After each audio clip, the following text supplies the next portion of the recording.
காவல்துறையால் அடித்தே கொல்லப்பட்டார் அப்படின்னு நீதிமன்றம் இன்னைக்கு சொல்லியிருக்குது.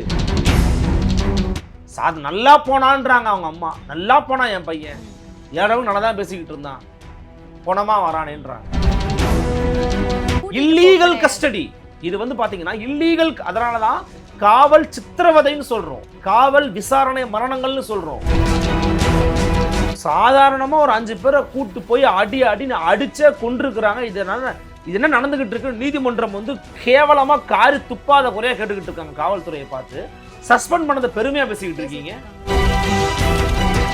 ஆனா இதை நினைச்சு பாருங்களேன், ஒருத்தர் தண்ணி கேட்டதுக்கு அவன் வாயில மிளகாத்தூளை கரைச்சு ஊத்துறீங்களே, உங்களுக்கு அடிப்படை மனிதாபிமானம், ஒரு கட்டுப்பாடு, ஒரு ஒழுக்கம், ஒரு லீகல் சட்டம் எதுவுமே தெரியாத ஒருத்தர் அப்படி பண்ணுவான்.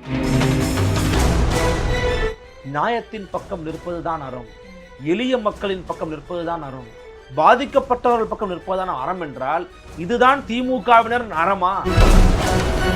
இதே முதலமைச்சர் தாங்க ஜெயராஜ் பெனிக்ஸ் ஒரு வீடியோ போட்டு பேசினாரு, பதாக பிடிச்சாருங்க. இப்படி பதாக பிடிச்சாரு, ஜெயராஜ் பெனிக்ஸுக்கு நீதி வேணாம்னு பதாக பிடிச்சாரு. எங்க போனார் இப்போ?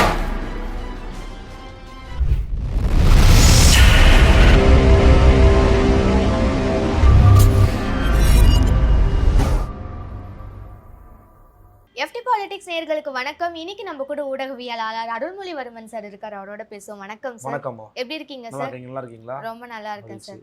சார் ஆக்சுவலா சிவகங்கையில இப்போ ஒரு இஷ்யூ போயிட்டு இருக்கு. அஜித் குமார் அப்படின்ற ஒரு கோவில் வாட்ச்மேனை போலீஸ்காரங்க அடிச்சு கொண்டிருக்காங்க. ஆக்சுவலா இதோட வந்து 24th கஸ்டடி டெத்துன்ட்டு சொல்லலாம். ஸோ அதை பத்தி சொல்லுங்க சார். இந்த விவகாரம் வந்து பார்த்தீங்கன்னா ரொம்ப தெளிவாக இன்னைக்கு எல்லா ஊடகங்களும் பேசிட்டாங்க, எல்லாருமே வந்து போட்டுட்டு இருக்காங்க. தொடர்ச்சியாக இன்னும் அந்த அட்டாப்சியோட ரிப்போர்ட்ஸ் தான் நம்ம கையில் கிடைக்க வேண்டியதாக இருக்குது. பிரேத பரிசோதனை விவரங்கள் வெளியில் வந்த பிறகு தான் இதில் இன்னும் ஆச்சரியமூட்டக்கூடிய வகையில் பல சம்பவங்கள் வெளியே வரப்போகுது நம்ம நினைக்கிறோம். முதல்ல இவர் யார் அப்படின்னு பாருங்கள். இவர் சிவகங்கையில் மடப்புறம் அப்படிங்கிற பகுதியில் நாடார் தெருவை சேர்ந்த ஒரு 27-28 வயசு மதிக்கத்தக்க ஒரு இளைஞன். இந்த இளைஞன் அந்த பகுதியில் இருக்கிற ஒரு அம்மன் கோயிலில் ஒப்பந்த அடிப்படையில் ஒரு ஊழியர் காவலாளியாக பணியாற்றிட்டு வந்துட்டு இருக்கிறார். வெள்ளிக்கிழமை காலையில் 11 மணிக்கு, 27ஆம் தேதி வெள்ளிக்கிழமை காலையில் 11 மணிக்கு ஒரு அம்மாவும் மகளும் 2 பேரும் சேர்ந்து மகிழுந்தில் வராங்க, காரில் வராங்க.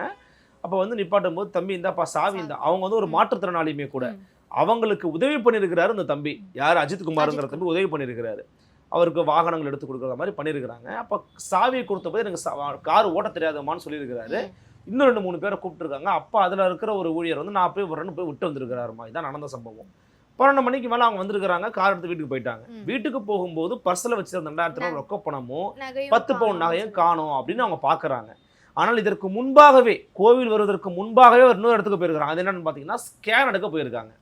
இப்போ உங்களுக்கே தெரியும், ஸ்கேன் எடுக்க போகணும், எக்ஸ்ரே எடுக்க போகிறோம் அப்படின்னா உடலை நம்ம வந்து எல்லா ஆவரணங்களையும் ரிமூவ் பண்ணி ஆகணும். அப்படி அவங்க மருத்துவமனைக்கு போயிருக்கிறாங்க.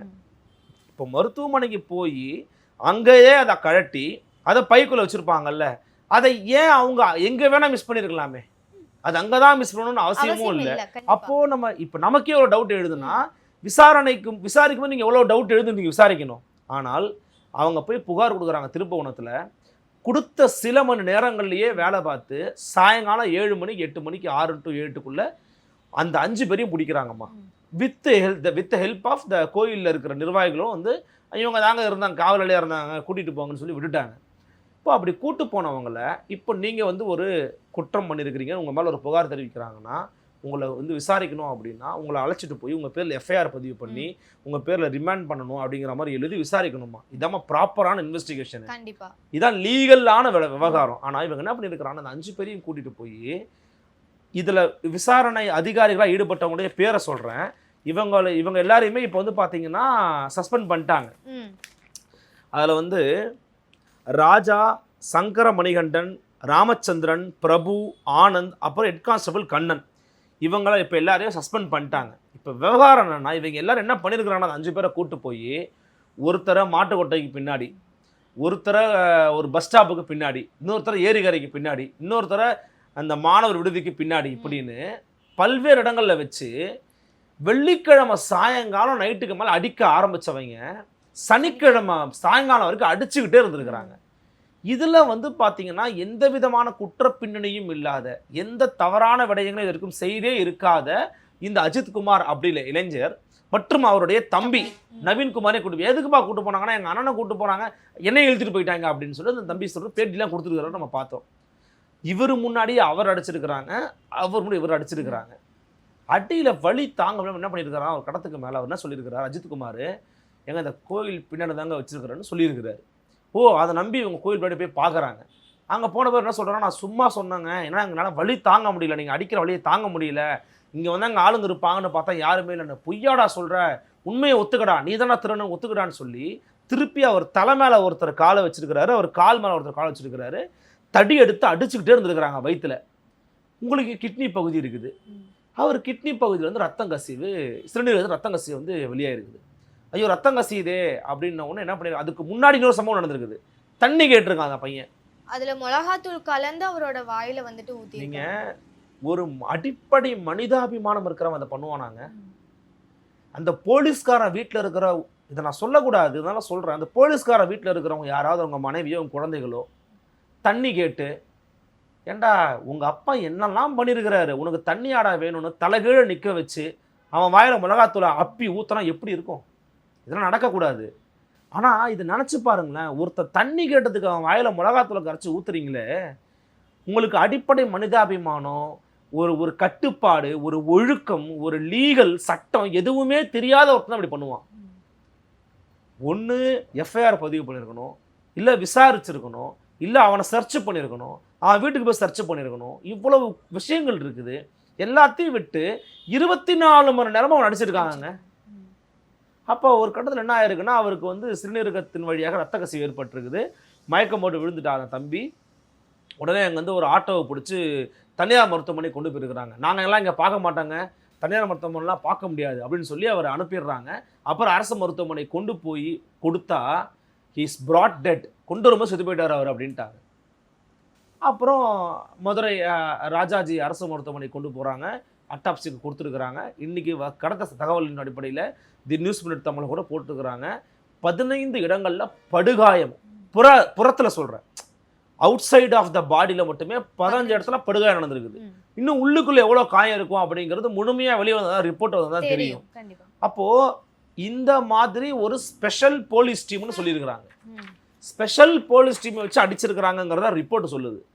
ஸ்பெஷல் போலீஸ் டீமை வச்சு அடிக்கிற அளவுக்கு இவங்க யார்? இவங்க வந்து என்ன தொடர்ச்சியான குற்றத்தில் ஈடுபட்டவங்களா? எதுவுமே கிடையாதுல்ல. அப்போ ஏன் இந்த கடுமைத்தன்மையை காமிக்கிறீங்க? என்ன காரணம் அப்படின்னு காமிச்சதில்ல. 6 பேர் சஸ்பெண்ட் பண்ணியிருக்கிறாங்க. இதான் நீங்கள் எடுத்த நடவடிக்கையா? இது ஆறுதல் வேறு அளிக்குதா நிறைய பேருக்கு? சாதாரணமாக ஒரு 5 பேரை கூட்டு போய் அடின்னு அடிச்சே கொண்டிருக்கிறாங்க. இது என்ன நடந்துகிட்டு இருக்கு? நீதிமன்றம் வந்து கேவலமாக காரி துப்பாத குறையாக கேட்டுக்கிட்டு இருக்காங்க. காவல்துறையை பார்த்து சஸ்பெண்ட் பண்ணதை பெருமையாக பேசிக்கிட்டு இருக்கீங்க. கண்டிப்பா சார். ஆக்சுவலா வந்துட்டு இதை கஸ்டடி டெத்துன்னு நம்ம கிளைம் பண்ண முடியாது. ஏன்னா அவங்கள வந்துட்டு போலீஸ் ஸ்டேஷனுக்கே இவங்க கூட்டி இல்லீகல் கஸ்டடி. இது வந்து பாத்தீங்கன்னா இல்லீகல். அதனால தான் காவல் சித்திரவதைன்னு சொல்றோம், காவல் விசாரணை மரணங்கள்னு சொல்றோம். எப்படிங்க இது வந்து ஒரு மனிதாபிமானம் உள்ள ஒரு நாட்டை ஏற்றுப்பாங்க? இந்த ஆட்சி அமைந்த பிறகு நடக்கக்கூடிய 24வது காவல் சித்திரவதை மரணங்க இது. இதில் 18 என்கவுண்டர் மட்டுமே, 18 என்கவுண்டர். அதிமுக ஆட்சியில் ஜெயராஜ் பென்னிக்ஸ் நடந்த படுகொலையை, அந்த சித்திரவதையை யாருமே ஏற்கலை, எல்லாருமே எதிர்த்தோம். அன்னைக்கு எல்லாருமே எதிர்த்தோம். எந்த ஊடகமோ எந்த விஷயமோ பேசாமலே கிடையாது, எல்லாருமே பேசணும். இன்னைக்கு இவங்க ஆட்சிக்கு வந்து அந்த சம்பவம் நடந்து 5 வருஷம் ஆயிடுச்சு. ஏன் உரிய தண்டனை பெற்றுத்தரப்படவில்லை அப்படிங்கிற கேள்வி எழுகிறது. ஏன் பெற்றுத்தரப்படலை? ஸ்டெர்லைட்டில் துப்பாக்கிச்சூடு நடந்தது அதிமுக ஆட்சியா? தப்பு தான், ஆமாம், யாருமே மறுக்கல. யார் சப்போர்ட் பண்ணது? ஆனால் அந்த துப்பாக்கிச்சூட்டில் ஈடுபட்ட காவல்துறை அதிகாரிகளை நடவடிக்கை எடுப்போன்னு சொல்லி ஆட்சிக்கு வந்து அருணா ஜெகதீசன் கமிட்டி ரிப்போர்ட்டில் வந்து பார்த்தீங்கன்னா கிரிமினல் ஆக்ஷன் எடுக்கணும், டிபார்ட்மெண்டல் ஆக்ஷன் எடுக்கணும்னு சொன்னாங்க. என்னங்க எடுத்தீங்க நீங்கள்? பதவி உயர்வு வாங்கிட்டு போய்கிட்டு இருக்காங்க அவங்க பாட்டுக்கு. அதுலேயும் இல்லை, பல்ல புடுங்கிருக்கிறாரு ஒரு ஆள், ஒரு ஐபிஎஸ் அதிகாரி கூப்பிட்டு வச்சு பல்ல புடுங்குறாரு. அவருக்கு எப்படி இந்த அதிகாரம் வந்துச்சு? அவருக்கு ஆதரவாக ஐபிஎஸ் குழுமமே அறிக்கை விடுது. அவருக்கு ஒரு பயமே இல்லை, அச்சமே இல்லை, விசாரிக்க கூப்பிடுவாங்கன்னு ஒரு எந்த விதமான பதற்றமுமே இல்லை அவருக்கு. இப்போ 24வது ஒரு காவல் விசாரணை மரணம். நான் இன்னொன்று சொல்கிறேன், இது அவர் மரணம் அடைந்து விட்டதுனால் நமக்கு தெரியுது. ம். இவர் மரணம் அடையலன்னு வச்சுக்கோங்க. ஒரு உதாரணத்துக்கு சொல்கிறேன். உங்களை வயிற்றுலேயே போட்டு அவனுங்க அடிச்சானுங்க, ஷூ பூட்ஸ் அடிக்கிறாங்க அப்படின்னா கிட்னி ஃபெயிலியர் ஆயிருங்க. ஓகேவா? 2 கிட்னி இருக்குது மனிதனுக்கு. அதில் ஒரு கிட்னி வச்சு ஒரு 2 ஆண்டு உயிரோடு இருப்பான்னு வச்சுக்கோங்க. 2 ஆண்டு கழித்து மரணிக்கும் போது என்ன ரிப்போர்ட் எழுதுவீங்க? கிட்னி ஃபெயிலியரு, குடிச்சிருக்கிறான், ம். திருட்டு பைய அப்படின்னு ஒரு கேவலமான ஒரு பட்டத்தை கட்டி நம்மளை புதைச்சிருவாங்க. ஆனால் நடந்த உண்மை என்ன? காவல்துறை அடிச்சே கொண்டிருக்கு.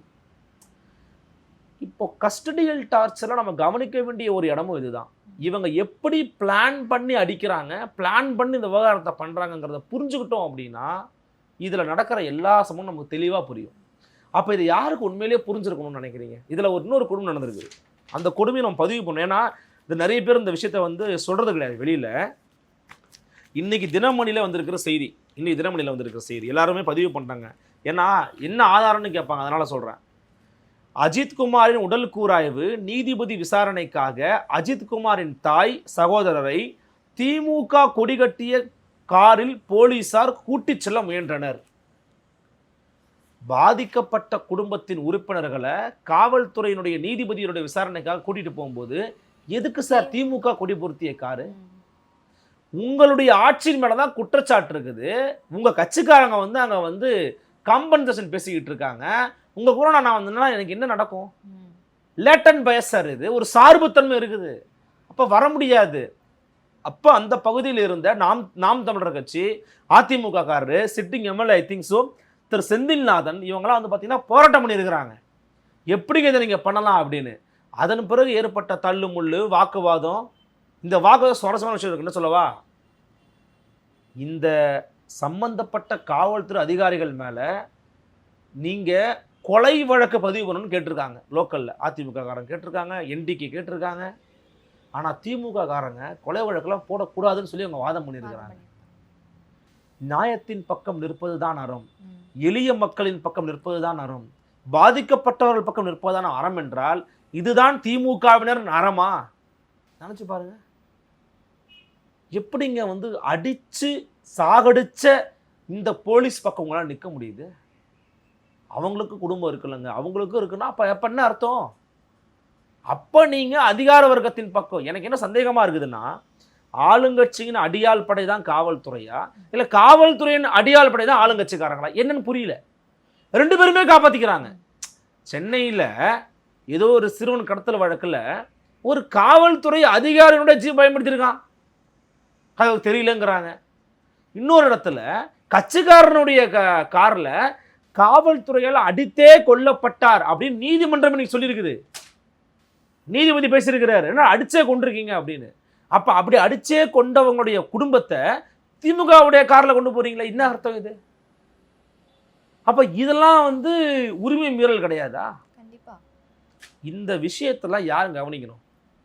காவல்துறைங்கிறது யார் கட்டுப்பாட்டில் இருக்கு? முதலமைச்சர் கட்டுப்பாட்டில் இருக்கு. நான் திரும்பியும் சொல்றேன், முதலமைச்சர் போய் தடி எடுத்து கொடுத்து அஜித்குமார் அடிச்சு கொண்டு வாங்கன்னு சொல்லலை, நான் ஒத்துக்கிறேன். ஆனால் முதலமைச்சருக்கு இருக்கிற பொறுப்பு என்ன? இந்த சிஸ்டம் எப்படி சரி பண்ணியிருக்கணும் அவரு. கண்டிப்பா. ஆனா அவரு வந்துட்டு இந்த எலெக்ஷன் பஸ் செரமனில இன்னைக்கு இருந்திருக்காரு. இப்படி ஒரு பெரிய நியூஸ் போயிட்டு இருக்கப்போ, இந்த இஷ்யூ போயிட்டு இருக்கப்போ அவர் இதை பத்தி எதுவுமே கண்டுக்காம இந்த மாதிரி ஒரு நிகழ்ச்சியில கலந்துக்கிறது எப்படி இருக்குன்னா, மக்கள் மேல அவங்களுக்கு வந்துட்டு எந்த ஒரு எப்படி சொல்ல அக்கறையும் இல்லை அப்படின்ற மாதிரி. அதான் எனக்கு என்னன்னா, இந்த எலக்ட்ரிக் பஸ் செரமனி கூட பண்ணட்டும். ஆனா எனக்கு என்னுடைய கேள்வி என்னன்னா, அது மேபி முன்கூட்டியே திட்டமிடப்பட்ட நிகழ்வா இருக்கும். இந்த சம்பவம் நடந்த உடனே ஒரு அறிக்கை வந்துருக்கணுங்க. எலக்ட்ரிக் பஸ் செரமனியில் நீங்கள் ஒரு ப்ரெஸ் மீட்டை வச்சு சொல்லுங்கள், நேற்று இந்த ரொம்ப மோசமான சம்பவம் நடந்திருக்குது, காவல்துறையினுடைய அராஜக பக்கம் நான் கண்டிக்கிறேன், நடவடிக்கை எடுக்க சொல்கிறேன் அப்படின்னு பக்கபலமாக நில்லுங்க. அப்போ உங்கள் மேலே ஒரு நம்பிக்கை வரும்ல, உங்கள் மேலே ஒரு பற்று வரும்ல. எதுவுமே வரலையே. ஏன்னா எல்லாரும் சொல்கிறது என்னென்னா, முதலமைச்சருக்கே எந்த அதிகாரமும் இல்லை, முதலமைச்சர் சொல் பேச்சை காவல்துறைகள் கேட்கறது கிடையாது, முதலமைச்சரோட கட்டுப்பாட்டில் காவல்துறை இருக்கா இல்லைன்னு தெரியல, இப்படி தான் எல்லாரும் பேசுகிறாங்க.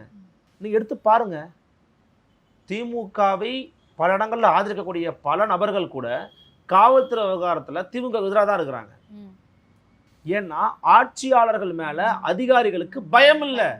ஜெயலலிதாவின் மீது இருக்கக்கூடிய அந்த பயம் அவருக்கு அடுத்தபடியாக வருவர்கள் மீது காவல்துறை அதிகாரிகளுக்கு இல்லைன்னு வச்சுப்போம். அப்போ அது யாருடைய பிழை? அதுக்கப்புறம் வரக்கூடிய ஆட்சியாளருடைய ஆளுமை திறன் இல்லைன்னு அர்த்தம். கருணாநிதி அவர்களுடைய ஆட்சி காலத்தில் இவங்களுக்கு எப்படி இருந்துச்சு பயம், இப்போ எப்படி இருக்கு பயம்னு கேட்டால் அப்போ யாருடைய பிழை? ஆளுங்கட்சியில் இருக்கிறவங்களுடைய ஆட்சியாளர்களுடைய தலைவர்களுடைய ஆளுமை திறன் இல்லைன்னு அர்த்தம். அப்போ இதுக்கு அதான் அர்த்தமா?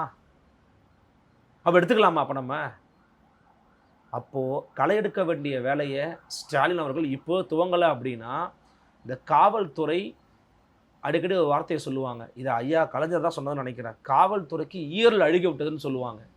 அந்த மாதிரியான ஒரு நிலைக்கு போக போகுது சார். எவ்வளோ நல்ல அதிகாரிகள் இருக்காங்க, நல்ல போலீஸ் ஆஃபீஸர்லாம் இருக்காங்கன்னு பேசிக்கிட்டு தான் இருக்கிறோம். ஆனால் எளிய மக்கள், ஒரு பாட்டாளி மக்கள், ஒரு ஒடுக்கப்பட்ட சமூகத்தை சேர்ந்தவன், ஒரு பிற்படுத்தப்பட்ட சமூகத்தை சேர்ந்தவன், பணப்பின்னணி இல்லாத, குடும்ப பின்னணி இல்லாத, அதிகார பின்னணி இல்லாத எவனா ஒருத்தன் கிடச்சான்னா சிக்கனாண்டான்னு சொல்லி அவனை வச்சு செஞ்சு அவனை அடிச்சே கொண்டிருக்கிறீங்களே, இதுக்கு யார் இப்போ நீதி கொடுக்குறது? இப்போ இவன் உயிருக்கு என்ன உத்தரவாதம்? இப்போ என்ன சொல்கிறாங்க, அவர் உயிர் போயிடுச்சு, அந்த லோக்கலில் இருக்கிற திமுகவுடைய சில மினிஸ்டரோட நெருக்கமானவங்கலாம் உங்களுக்கு 1 லட்சம் ரூபாய் தரேன், சில லட்சங்கள் தரேன், குடும்பத்துக்கு ஒரு அரசு பண்ணி தரேன் அப்படிலாம் சொல்கிறாங்க. சொல்லுங்கள், பண்ணுங்கள், தப்பு இல்லை. அவங்க மேலே நடவடிக்கை எடுக்காத நீங்கள் யார் சொல்கிறதுக்கு? காவல்துறை தவறிழைத்திருந்தால் காவல்துறை கண்டிக்கப்பட வேண்டும், சம்பந்தப்பட்ட அதிகாரிகள் மீது கொலை வழக்கு பதிவு செய்யப்பட வேண்டும்னு சொல்லுது. எதிர்கட்சிகள் எல்லாம் பேசுகிறாங்க. அதை ஏன் நீங்கள் எதிர்த்து பேசுகிறீங்க? காவல்துறைக்கு உங்களுக்கு என்ன சம்பந்தம்? நீக்கிட்டு வேற அதிகாரியை போடுங்க சார். அதான் சார் உங்களுடைய ஆளுமை திறனுக்கு அழகு. அப்போ அதையெல்லாம் விட்டுட்டு நீங்கள் சொல்கிற மாதிரி முதலமைச்சருக்கு வாயை திறக்கலை பாருங்க. இதே முதலமைச்சர் தாங்க ஜெயராஜ் பெனிக்ஸ் வரும்போது வீடியோ போட்டு பேசினாரு, பதாக பிடிச்சாருங்க. இப்படி பதாக பிடிச்சாரு, ஜெயராஜ் பெனிக்ஸுக்கு நீதி வேணான்னு பதாக பிடிச்சாரு. எங்கே போனார் இப்போ?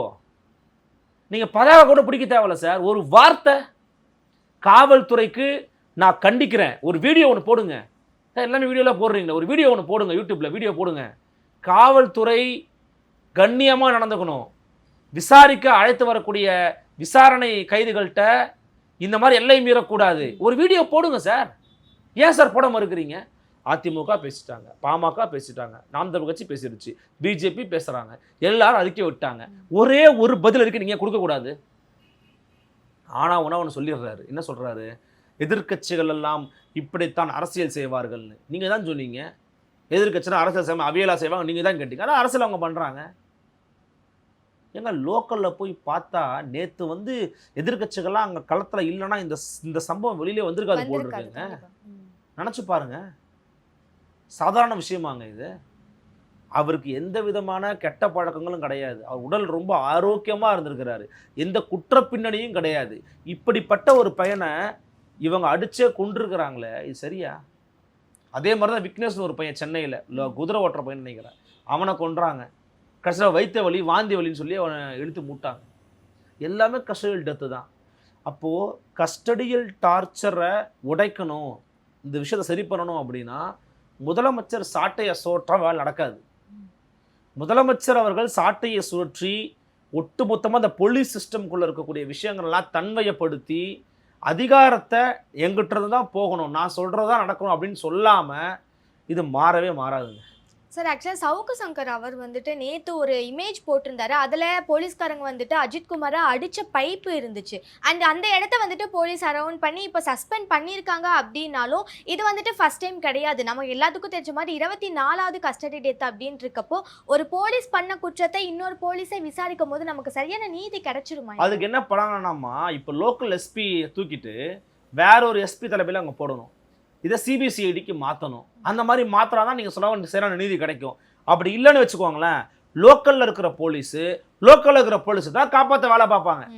ஆனால் எனக்கு என்ன ஒரு புரியாத புதிர்னா, போலீஸ் எல்லாமே ஒரே ஜாதி.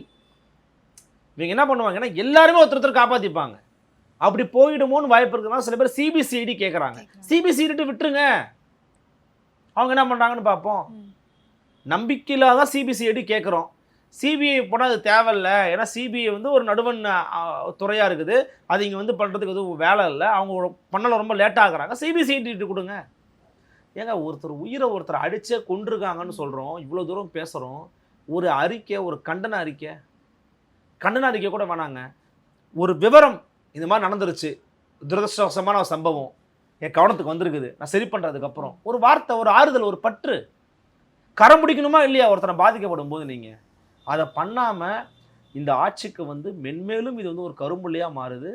இது போலீஸ் துறையா அல்லது போலீஸுங்கிற பேரில் இருக்கக்கூடிய அடாவடித்தனங்கள், அராஜகங்கள், துன்புறுத்தல்கள், சுரண்டல்கள் செய்யக்கூடிய மோசமான நபர்களின் துறையா மாறி போயிட்டு இருக்குதா அப்படிங்கிற ஒரு கேள்வி தான் நான் எழுப்ப விரும்புகிறேன். கண்டிப்பா எல்லாருக்கும் அந்த ஒரு கேள்விதான் இருக்கு அப்படின்னு சொல்லலாம் சார். நம்ம ஆரம்பத்திலே பேசின மாதிரி அவருக்கு வந்துட்டு தண்ணியில அந்த காரப்பொடி மிளகாத்தூளை கலந்து கொடுத்துருக்காங்க. ஆக்சுவலா எந்த ஒரு கேஸ்னாலும் ஹியூமன் ரைட்ஸ் அப்படின்றத எல்லாரும் எடுப்பாங்க பேசுவாங்க. ஆனா இந்த கேஸுக்கு அந்த மாதிரி எதுவுமே வெளிவரலையே. இதுக்கப்புறம் வருமா? இப்போ இந்த ஆட்டோப்சி ரிப்போர்ட் வந்துடும். ஆட்டோப்சி ரிப்போர்ட்ஸ் வந்த பிறகு இதை பேஸ் பண்ணி எல்லாரும் அறிக்கை விடுவாங்க. ஏன்னா இதுல இவங்க இன்னும் என்னென்ன கொடுமை பண்ணியிருக்கிறாங்கன்னு தெரியல. ஏன்னா அந்த பைப்பெல்லாம் இருக்குது. இப்போ உதாரணத்துக்கு நீங்கள் பார்த்தீங்கன்னா ஏன் பைப்பை சூஸ் பண்ணுவாங்கன்னா, அந்த பிவிசி பைப்பில் நீங்கள் அடிக்கிறீங்கன்னு வச்சுக்கோங்களேன், உங்களுக்கு உடனே ஒன்றும் ஆகாது. 3 நாள் கழிச்சு தோல்லாம் உரிய ஆரம்பிக்கும். அப்போ என்னன்னா, நீங்கள் 3 நாள் கழிச்சு தோல் உரியுதுன்னா அவனுக்கு ஏதோ வியாதிப்பா, அவங்ககிட்ட கீழே விழுந்து வாரிக்கிட்டான்ப்பான்னு சொன்னாங்க, அவங்க சமாளிக்கலாம். அதனால தான் பிவிசி பைப்பில் அடிக்கிறது. இவனை அடித்து கொண்டுவிட்டாங்க. இவனை என்னெல்லாம் பண்ணியிருக்கிறாங்க? பாட்டில் தலையில் அடித்தாங்களா, இல்லை வாயில் பூட்ஸ் எல்லாம் உதச்சாங்களா, கத்தியால் குத்தினாங்களா, விஷத்தை ஊற்றினாங்களா யாருக்குமே தெரியாது. அதை காரப்பொடியாக விஷமானு தெரியல. சந்தேகம்தான். நான் வந்து இதுவாக சொல்கிறேன், சந்தேகம்தான், தெரியலையே. நல்லா போனான்றாங்க அவங்க அம்மா. நல்லா போனான் என் பையன், ஏழவும் நல்லா தான் பேசிக்கிட்டு இருந்தான், போனமா வரானேன்றாங்க. தகனமும் பண்ணியாச்சு. இன்னைக்கு என்ன பண்ணுறது? யார் இப்போ முடிவு எடுக்கிறது? அப்போ நீங்கள் சொல்கிற மாதிரி எல்லா விதமான ஆய்வுகளும் மேற்கொள்ளப்படணும். லேப் ஆய்வு நடத்தப்படணும். சிபிசிஐடி உள்ளே வரணும். லோக்கலில் இருக்கிற போலீஸு ஒட்டு மொத்தமாக அவங்கள சேஞ்ச் பண்ணி வேற டீம் அங்கே உள்ளே வரணும். ஸ்பெஷல் போலீஸ் டீம் எப்படி சார் நீங்கள் யூஸ் பண்ணுவீங்க இதுக்காக? ஸ்பெஷல் போலீஸ் டீம் யார் தெரியுமா? நம்ம இப்போ இந்த தெருவிலே சிஎம் போகிறோம்னு வச்சுக்கோங்களேன். சிஎம் பின்னாடி வந்து ஒரு பெரிய ஒரு வேனில் பெரிய பெரிய லட்சம் ஒரு டீம் போகும் தெரியும், பார்த்துருக்கீங்கல்ல? அதான் ஸ்பெஷல் போலீஸ் ஃபோர்ஸ். அந்த டீமில் இருக்கணும் இதுக்கு யூஸ் பண்ணாங்க. பசங்க என்ன பண்ணிட்டாங்க? திருடுனானா திருடலையான்னு நமக்கு தெரியாது. எடுத்தே கூட விட்டோம். முன்னி யார் அடிக்கிறதுக்கு? எடுத்தே கூட இருக்கட்டும் சார், விசாரிங்க. விசாரிச்சு எடுத்துருக்கிறானா இல்லையான்னு கண்டுபிடிங்க. அதுக்கு தானே சார் உங்களுக்கு தரம் துட்டு. அதுக்கு தானே உங்களை வச்சிருக்குது அரசாங்கம்.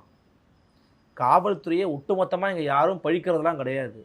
காவல்துறைனாலே திட்டுறாங்கன்னா ஒரு பொய்ய நிபத்தை கட்டமைக்காதீங்க. காவல்துறையில் இருக்கக்கூடிய இது போன்ற மனிதத்தன்மையற்ற மனிதர்களை ஒருபோதும் காவல்துறை ஏற்றுக்கக்கூடாது. நீங்களே முதல்ல இவங்களாம் காலை எடுத்து வெளியில் அனுப்பணும். முதல்ல சஸ்பெண்ட் பண்ணுங்க. சஸ்பெண்ட் பண்ணுறீங்க, நீக்குங்க சார். காவல்துறை அதிகாரியாக இருக்க அருகதை அற்றவர்கள் அவர்களெல்லாம். உங்களுக்கு என்ன அருகதை இருக்குது? முதல்ல இவங்களெல்லாம் இந்த துறையை விட்டு நீக்கணும். கொலை வழக்கு பதிவு பண்ணணும்.